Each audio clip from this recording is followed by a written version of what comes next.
Hey, welcome back to my channel. If you're new, my name is Nisi, aka the Ebony Traveler. Today we will be doing a story time, and on Instagram and Snapchat I gave you two options. You chose the one about me supposedly setting up my ex-boyfriend. I cannot be parched while telling this story, because this story, you know, it's tea.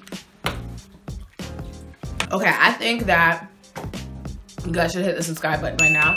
If not, continue to watch, and hopefully by the end I'll give you a reason to. This story takes place a couple years back. This had to be, oh my god, 5+ years ago. I think I was around 19 or 20, a couple years back, and I got this boyfriend. Now I'm gonna name him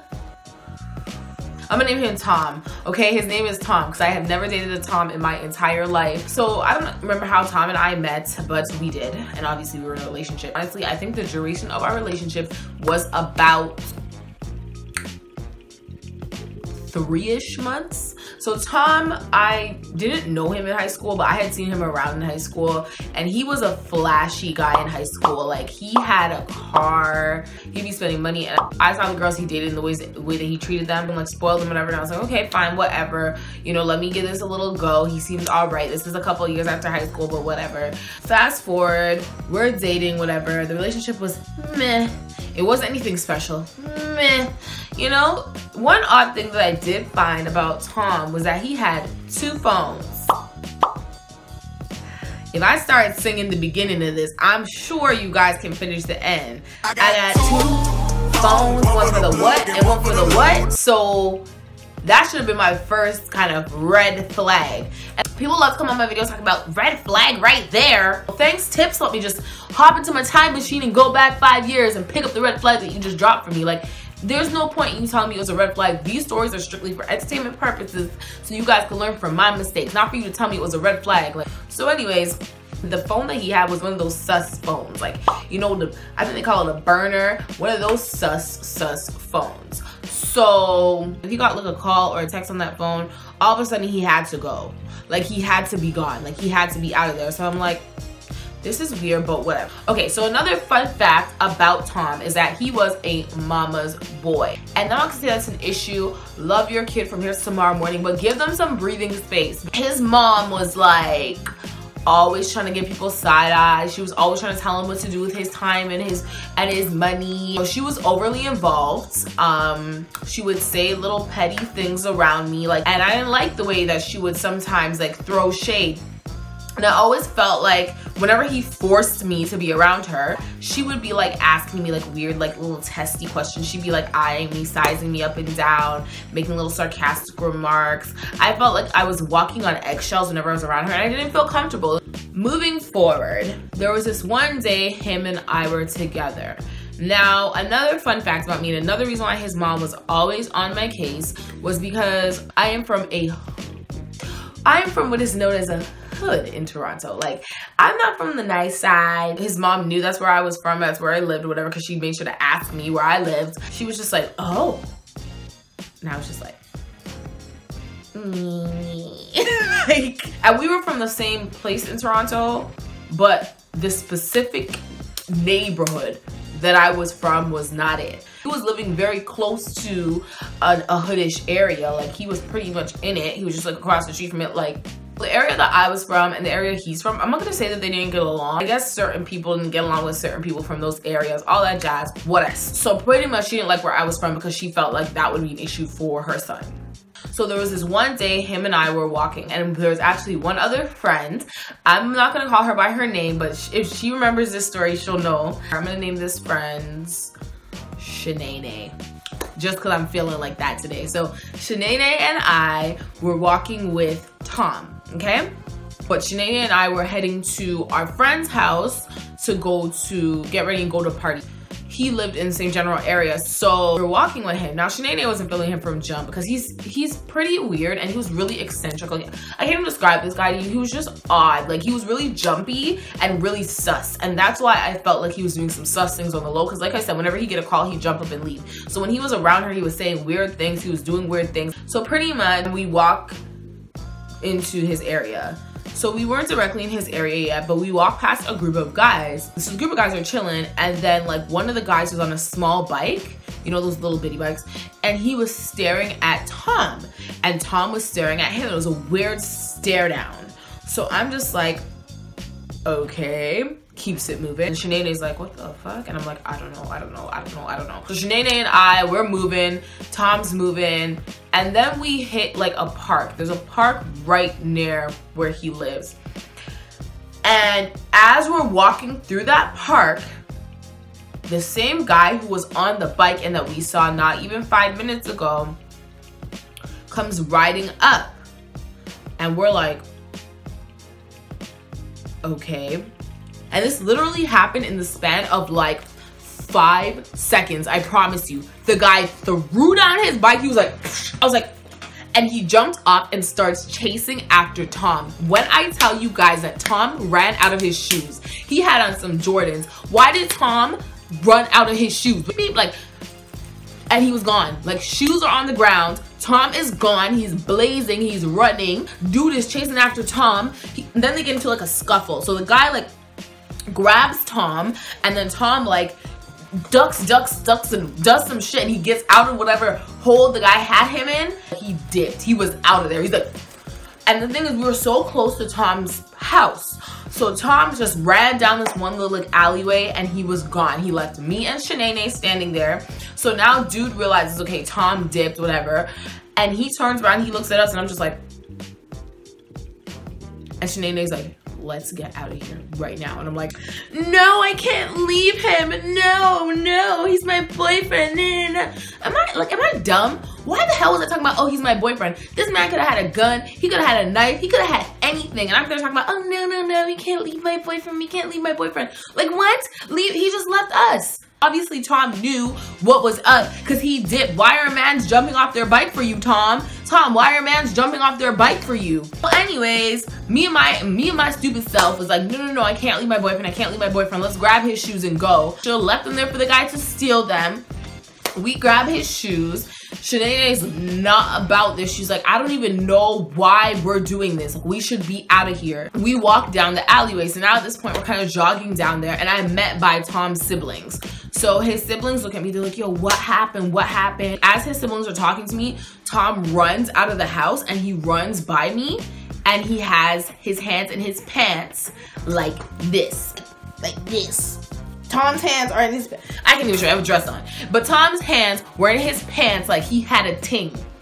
If anyone from Toronto knows anything, they know what a ting is. So you got the ting? Yo, the man has a ting on him. That's how it was. The man had a ting on him. So he has a gun too? He has a gun as well. He has a gun also? I'm confused. Why do you have a gun, Tom? Because every time I asked Tom if he was into any funny business, Tom told me no. So Tom, why do you have a gun? Why would you need a gun if you're a normal citizen, Tom? This is Canada. It's not legal here, Tom. So where'd you get a gun from? Tom ran past me with the ting, the burner, the strap. He ran past me with it, okay? And his family's looking at me like, yo, what happened? I'm like, oh my God, like we were in the park walking, and then this guy just jumped off the, before I could finish my sentence, okay? All I heard was, I knew it! By the way, BT dubs, Tom's mom, Jamaican.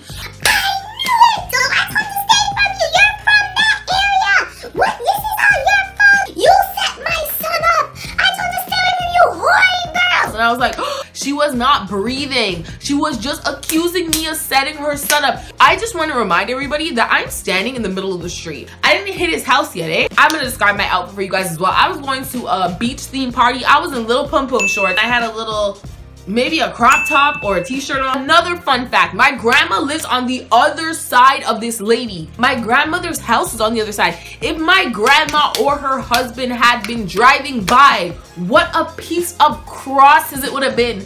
And it would have been a wrap. Like I would have been in so much trouble. So how dare you? And then she says, my spirit didn't take to you. I told him to stay away from you. And you know, once a Jamaican lady or a Caribbean lady says her spirit doesn't take to you, you are written off. He should have cut me off from when his mother said my spirit doesn't take that girl. Don't go near her, Tom. Tom, don't go near her. My spirit doesn't take her. He should have cut me off from then. Then I could have avoided all this drama, all of this mix up, and all of this blend.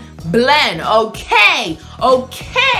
So I'm sitting up in the middle of the road. I am mortified. Shanae's like tugging at me. She's like, let's go. I just like silently handed his sneakers to his sister or his brother, I can't remember. So after that happened, I'm like, yo, that guy is written off. I'm never talking to him again. He can lick my left toe. It's not happening. Hello, I'm not doing it. Like, I refuse to talk to him ever again. Like, I'm so embarrassed, you know what I mean? He's trying to text me, he's trying to call me. I'm not answering any calls or any texts. So I was not talking to him. And then like at one point he messaged me and I pretty much told him, never talk to me again. Your mom does not like me. I'm not involved. She embarrassed me. Oh, she didn't mean it. He's so delusional. He's such a mama's boy that he doesn't realize like his mom meant every word that came out of her mouth, and I knew it. She didn't like me. I said no. Like, I said no multiple times to Tom. Like, I'm not giving you a chance, Tom. I get a call from a number one day. Any number that's not saved in my phone, I usually don't answer it. I don't know why I answered it this day. I'm like, yo, hello. I heard the person on the phone say, hi, Nisi, and I'm like, who is this? And they're like, it's Tom's mom. Bitch, what? Like, what? You literally cussed me out less than a week ago. Bitch, get off my phone. So you know when someone calls you and you know they have no business calling you and they know they have no business calling you. However, they're still on your phone line, so you're nosy as shit and you decide to listen and see what they had to say. That was me. Because I really need to know why this woman was calling me. So, she goes, hi, do you mind coming over?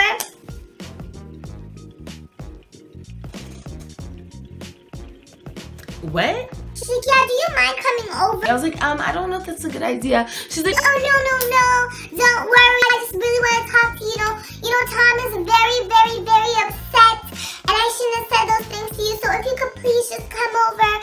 I just want to apologize in person. Because, you know, I'm the kind of person that likes to apologize when they're wrong. And and la. I was like, okay. And she's like, oh yes, just come over. How about tomorrow? She gives me the time. So I'm just like I said no 3 times and she would not say no for an answer. I shouldn't have gone over that. I shouldn't have. So I messaged my friends. I'm like, yo, if I don't come back, this is where I'm at this time tomorrow. I head over and Tom sees me, he's excited. Like, I'm not getting back together with you. You tried it, but no. I'm just here to get your mom's apology because she forced me over here. She forced my hand. And I know everyone's probably like, but you didn't have to go. No, I didn't. But you know what? She really wasn't gonna let up. And he knows where I live. So regardless, she's gonna get her in-person apology, whether or not she's pulling up skirt to my house or I was going to her. So I'd rather I go to her and just get that over and done with. Anyways, go over there and everyone's trying to be overly nice to me because their mom cussed me out in the middle of the street while I was in my pom-pom shorts and my crop top. And I'm just like, I don't want you guys to be nice to me because I don't want any parts. Like, his mom's like, oh, can I speak to you over here? So anyways, I go to her. Her apology consisted of her. let me just go over what I remember from the apology. So she says to me, oh, you know, I shouldn't have said what I said to you the other day. You know, it was very rude of me. I was just upset because I felt like you had put my son in danger because you know you're from that area, okay? And I don't know you from anywhere. And, you know, a lot of you girls are facts out here. And, you know, they only want to talk to him for one reason. And, you know, you can't trust everybody. I apologize that I say it out in the open, but pretty much I meant a lot of what I said. So essentially she just said she pretty much meant what she said. And you know, but she is sorry that it came out like that in the open. Oh my God, do you understand how quickly I wrote him off in my head? I was like, you're already written off, but now I've literally striked through your name so many times that the paper has torn. Why did you call me over here to tell me that you meant everything you said? Yo guys. So yeah, after that, I walked away. Of course, he kept on messaging me. Of course, he kept on trying to get back together with me. But I said no because I'm sorry. I'm not that stupid. I already was dating you, even though I knew you were probably doing some funky, fishy, sneaky business. So yeah.